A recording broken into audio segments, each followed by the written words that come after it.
नमस्कार दोस्तों, स्वागत है आप सभी का online India first YouTube channel पे। जैसा कि दोस्तों आप जानते हैं, किसी भर्ती संबंधित कोई भी जानकारी होती है तो आप सभी को online India first YouTube channel के माध्यम से दी जाती है। इस वीडियो में हम बात करने वाले हैं यूपी नई प्राइमरी शिक्षक भर्ती को लेकर।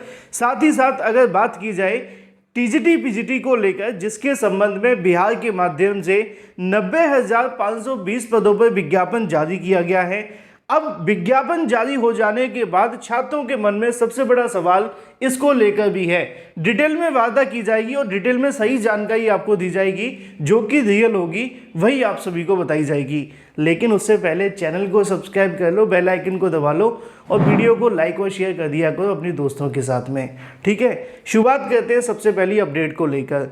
दोस्तों, जैसा कि आप जानते हैं कि बिहार के माध्यम से 1,70,000 पदों पर शिक्षक भर्ती का विज्ञापन जारी हुआ है। अब इसको लेकर छात्रों के मन में अलग अलग प्रकार के बहुत सारे सवाल जवाब हैं, लेकिन सही जानकारी बहुत सारे छात्रों को नहीं मिल पा रही है, क्योंकि ज़्यादातर जगहों पे जो बात की जा रही है वो 80,000 पदों पर सुपर टीईटी भर्ती को लेकर की जा रही है, जो कि निकाली गई है बिहार सरकार के माध्यम से इसी में जोड़कर। लेकिन जो 80,000 पदों को निकाल दिया जाए तो बाकी के बचते हैं लगभग 90,000 पद, जिनके लिए टीजीटी पीजीटी की वैकेंसी निकाली गई है बिहार के माध्यम से। अब अभ्यर्थी इस बात को लेकर कंफ्यूज है कि कोई उस मुद्दे को लेकर जानकारी क्यों नहीं दे पा रहा है कि यहाँ पे अभ्यर्थी आवेदन कर सकते हैं या फिर नहीं कर सकते। और अगर आप सच पूछें तो मुझे भी इस बात को लेकर थोड़ा मैंने इस बात को ध्यान नहीं दिया कि मैंने भी आप सभी को जानकारी तो दी दोनों भर्तियों के बारे में, योग्यताएं भी आप सभी को बता दी, लेकिन जो छात्रों का कहीं ना कहीं जब मैंने कमेंट खोल करके देखा तो मुझे पता चलता है कि कमेंट के अंदर छात्रों का एक ही सवाल है कि सर जो सी-टेट और एस-टेट है इसके बारे में बताइए, किस प्रकार हम इस भर्ती के अंदर आवेदन कर सकते हैं। तो चलिए मैं आपके सभी सवालों के जवाब क्लियर कर देता हूं ऑफिशियल नोटिफिकेशन के माध्यम से। लेकिन किसी को कंफ्यूजन ना हो इसलिए मैं आपको बता दूं कि यहाँ पे जो टीजीटी पीजीटी वैकेंसी निकाली गई है, टीजीटी के लिए पदों की संख्या लगभग 32,912 आपको पद देखने के लिए मिलते हैं। लेकिन जब हम बात करते हैं पीजीटी के बारे में तो पीजीटी के अंदर लगभग 52 के समथिंग यहाँ पे पद आप सभी को देखने के लिए मिलते हैं, और कुल मिलाकर इतने पदों पर आपकी वैकेंसी देखने के लिए मिलने वाली है। इससे ज़्यादा पद है, 52 नहीं है ना। फिलहाल मुद्दा ये है कि इस वैकेंसी के लिए जो आवेदन करने वाले अभ्यर्थी हैं उनके लिए क्या क्या मांगा जाएगा। तो जब ऑफिशियल नोटिफिकेशन जारी किया गया था, इसको लेकर बहुत सारे छात्रों के मन में सवाल हो गए थे कि जो बिहार के माध्यम से टीजीटी पीजीटी निकाला गया है उसमें प्राइमरी के लिए तो बताया गया है कि प्राथमिक शिक्षक के लिए सी-टेट पेपर 1 तथा बी-टेट पेपर 1, लेकिन अगर बात की जाए माध्यमिक और उच्च माध्यमिक विद्यालय यानी कि टीजीटी और पीजीटी के लिए जो पेपर मांगा गया है उसके बारे में ध्यान से सुनिए। माध्यमिक विद्यालयों में अध्यापक के लिए एसटीईटी पेपर 1 और साथ ही साथ एसटीईटी पेपर 2। जब बात एसटीईटी की आती है तो यहाँ पे 3 डेफिनेशन निकल कर आती हैं। पता है कौन कौन सी? कुछ लोग एसटीईटी सुपर टीईटी को कहते हैं, है ना। अगर आपने सुना होगा तो अपने प्रदेश के अंदर भी बहुत सारे अभ्यर्थी सुपर टीईटी को एसटीईटी कह देते हैं, लेकिन यहाँ पे सुपर टीईटी की बात नहीं की जा रही है। ठीक है, दूसरी डेफिनेशन निकल कर के आती है स्टेट का टेट, यानी कि टीचर एलिजिबिलिटी टेस्ट, लेकिन किसका? स्टेट का। लेकिन ये भी कहीं ना कहीं आप सभी के लिए आपको समझाने के लिए तो आसान है कि भाई स्टेट के माध्यम से टीईटी करवाया जाता है, लेकिन टेक्निकल टर्म्स में अगर हम बोलें तो ये भी गलत ही कहा जाएगा, क्योंकि इसको लेकर यहाँ पे जो बात की जा रही है वो सेकेंडरी टीईटी को लेकर भी की जा रही है। अब जब बात सेकेंडरी को लेकर आ जाती है तो बहुत सारे अभ्यर्थी इसको जोड़ देते हैं 6 to 8 से।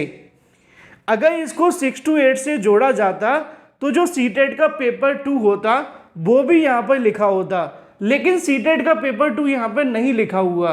यानी कि ये जो आपको एसटीईटी देखने के लिए मिलता है, ये स्टेट के माध्यम से एक परीक्षा करवाई जाती है 9वीं से लेकर 12वीं तक के अभ्यर्थियों को पढ़ाने के लिए, जिसको एसटीईटी के नाम से वो जानते हैं। चाहे आप उसको स्टेट का टीईटी कह लो या सेकेंडरी टीईटी कह लो, लेकिन 6 to 8 के इक्विवेलेंट नहीं होता है, यानी कि सी-टेट के पेपर 2 के इक्विवेलेंट इसको नहीं माना जाता है।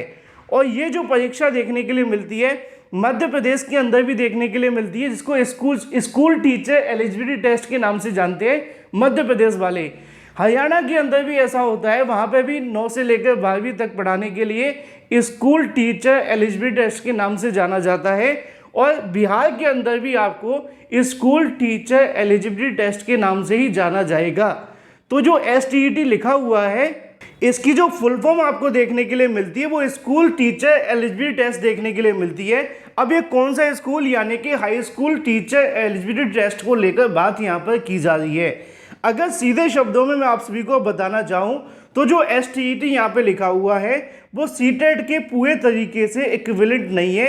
यानी कि CTET का जो 6 to 8 वाला पेपर होता है वो यहाँ पे नीची योग्यता है, उससे अपर एग्जामिनेशन आपको देखने के लिए मिलता है स्कूल टीचर एलिजिबिलिटी टेस्ट, जिसको हाई स्कूल के नाम से भी आप जान सकते हैं। और ये हाल ही में देखने के लिए मिला था MP के अंदर भी, अगर आपने आवेदन किए होंगे तो ऐसे अभ्यर्थी जिनके मन में इस बात को लेकर लगातार सवाल आ रहे थे कि बिहार के माध्यम से निकाली गई शिक्षक भर्ती में क्या वो आवेदन कर सकते हैं, तो इसका सीधा सा जवाब देखने के लिए मिलता है नहीं। आप सिर्फ यहाँ पे आवेदन कर सकते हैं बिहार की प्राइमरी वैकेंसी के लिए, यानी कि TGT PGT में आवेदन करने के लिए आप सभी के पास STET होना चाहिए। आप इसको कुछ भी कहें, लेकिन ये सिर्फ बिहार सरकार के माध्यम से स्टेट गवर्नमेंट एक एग्ज़ाम करवाती है, उसकी यहाँ पर बात की जा रही है। पेपर 1 और पेपर 2 जिनके पास ये होगा वही इसके लिए आवेदन कर सकते हैं। तो ऐसे अभ्यर्थी जो इस बात को लेकर इंतजार कर रहे हैं कि भाई हम TGT PGT में आवेदन करें या ना करें, तो आप बिहार की TGT PGT के लिए एलिजिबल नहीं होंगे, सिर्फ वहाँ की प्राइमरी के लिए आवेदन कर सकते हैं। उम्मीद है मैंने आपको सब कुछ बता दिया है। बात कर लेते हैं नई प्राथमिक शिक्षक भर्ती विज्ञापन के बारे में। उत्तर प्रदेश के अंदर काफ़ी लंबे समय से अभ्यर्थी इंतजार कर रहे हैं नई प्राइमरी शिक्षक भर्ती को लेकर। अब इसी के संबंध में अभ्यर्थियों के माध्यम से एक अंतिम प्रयास किया जा रहा है नई प्राइमरी शिक्षक भर्ती को लेकर। कई छात्रों ने मुझसे कमेंट करके पूछा कि सर आपने इसके बारे में जानकारी नहीं दी।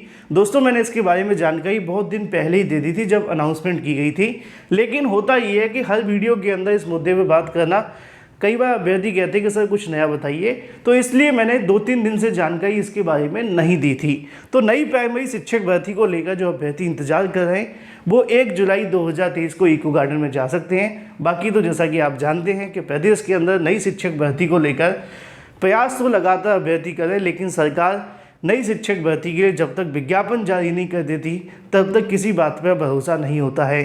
बात कर लेते हैं अपनी अगली अपडेट के बारे में, जो कि संबंधित है एडेड जूनियर शिक्षक भर्ती को लेकर, क्योंकि इसके लिए भी अभ्यर्थी पूछ रहे थे कि सर एडेड जूनियर की क्या अपडेट है।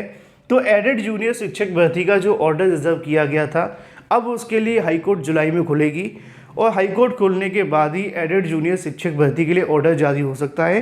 कई अधिकारियों से जब मैंने इसके बारे में पूछा तो उन्होंने बताया कि अभी भी एडेड जूनियर को लेकर शासन स्तर से कोई निर्देश नहीं है भर्ती शुरू करने के। हालांकि कोर्ट कोई आदेश देगी तो भर्ती शुरू हो सकती है। जो भी अपडेट रहेंगी आपको ऑथेंटिक ही दी जाएंगी। Thank you for watching this video.